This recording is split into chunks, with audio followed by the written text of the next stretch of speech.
Welcome to the studio. Today we're going to do a simple short video on how to do digital downloads. The video will go over going to the Urban Elementz website, purchasing a design, a digital design, downloading it. It will be available in your My Downloadable Products, which is a part of your account on the Urban Elementz website. We'll take that download, we'll unzip it, we'll rename it, and we'll load it onto a USB stick so that you can take it to your digital quilting machine. Digital downloads for Pantograph designs are only for computerized systems. It's not how you would download paper or how you would order paper, but it is how you would download digital designs. So that's what we're doing today, and let's dive right into it. I'm going to be working on a video for digital downloads. We're not going to be including any actual studio time where we're going to be working with a quilt. This is simply a video on how to download a digital design from the Urban Elementz website.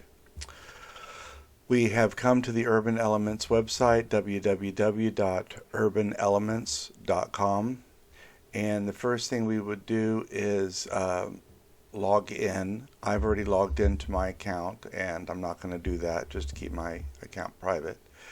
And then we're going to click on account. Now this is assuming that you've already purchased a digital design and purchased it. What you would find in your account on the left hand side, this is your account dashboard here, and you'll see down here My Downloadable Products.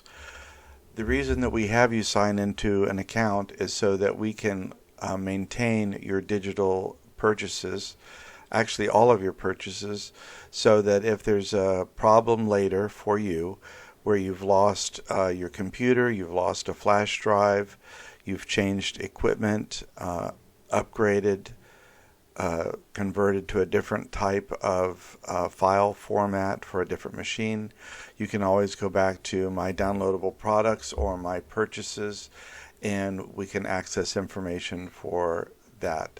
So I'm going to click on My Downloadable Products, and what I'm going to be working on today is called Flurry. This is by Quilters, Apothecary, Jamie Wallen, and Patricia Ritter. So right here you can see the highlighted name of this file.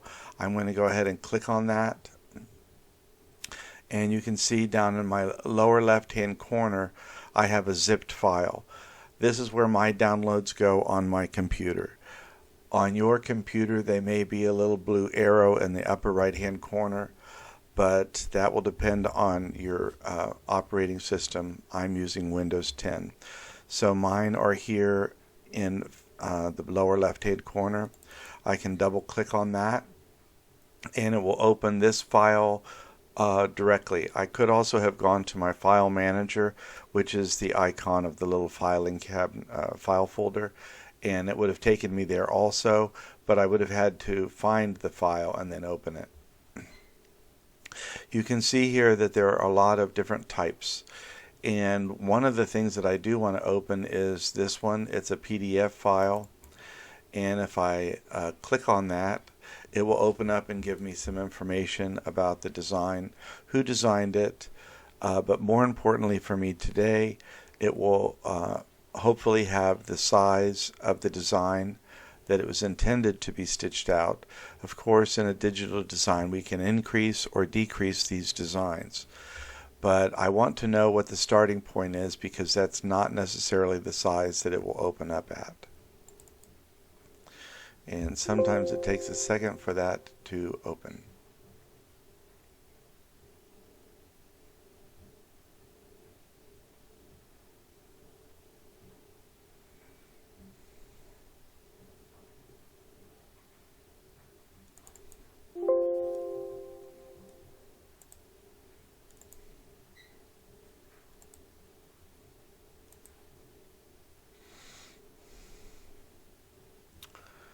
Okay, it was hiding, so I've opened it 3 times.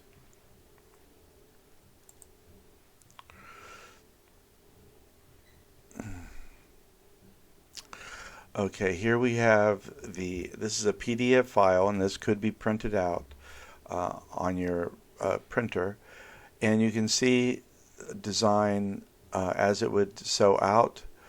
This is a triangular pattern, looks like a beautiful feather, and you can see even in odd rows.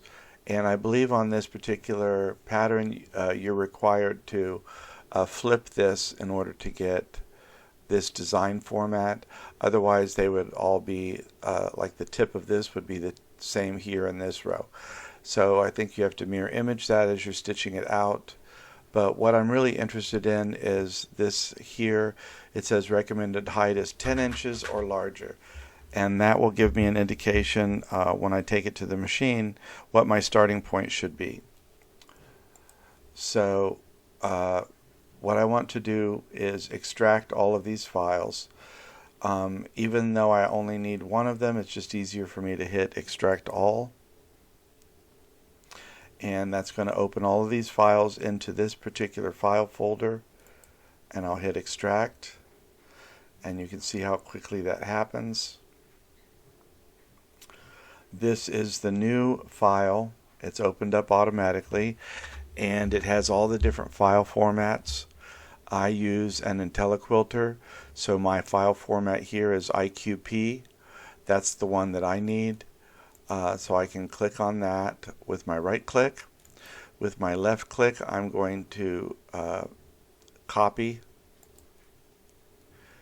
and then I'm going to go to pictures because I've already created a file called Feather Flurry, and here it is. I'm going to go ahead and paste into that, and it doesn't even show you how long it took because it was instantaneous. So if we now click on that, we can see I have my Feather Flurry design here, and I can go ahead and send that to my USB stick. So I'm going to go ahead and install my USB stick now into the computer.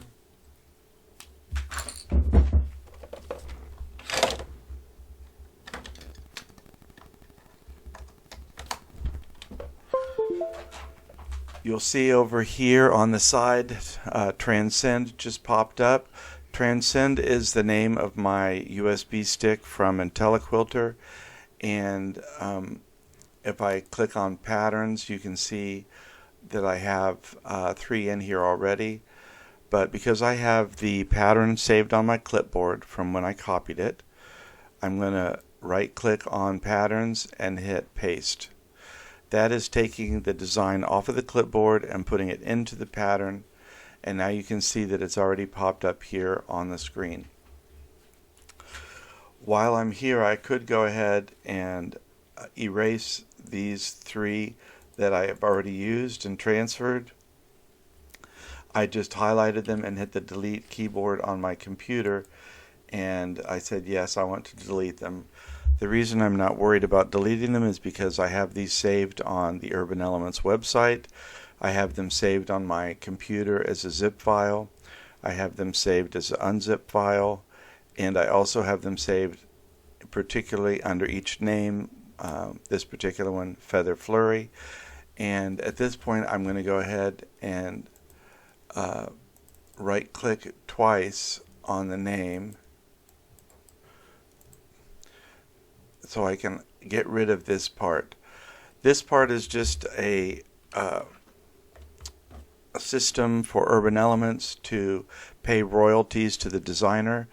The QA is Quilters Apothecary, and this is the name of the number of the design as it came out. We don't need that to transfer to our system because it would just make it harder to find Feather Flurry on the system. So I'm going to go ahead and delete that part of it, and at the end I'm going to right click between the end of it and the little dot, and I'm going to add a space and 10 inches. Okay, it won't let me do the inches, but I'm going to put 10, which will indicate how high the design was recommended. So when I pull this design up somewhere down the road, I know what the starting point should be on my computerized system. So I can go ahead and now can close this out, and down here in the bottom right, this little pyramid, I can open that up. It says show hidden icons. Here is my Transcend USB stick. If I click on that and then hit eject mass storage device, which is my USB stick, now I can go ahead, and it's safe for me to remove that USB stick and take it out to the studio and put it into the tablet so I can start stitching this design out. So that is basically all of the steps for downloading a digital file and putting it onto a USB stick. Well, that wraps up our video for today. It was meant to be a short video just on how to download a digital design, how to unzip it, and how to put it on a USB stick. So thank you for joining us today for this digital download or digital quilting video, and we look forward to seeing you in the studio again next time.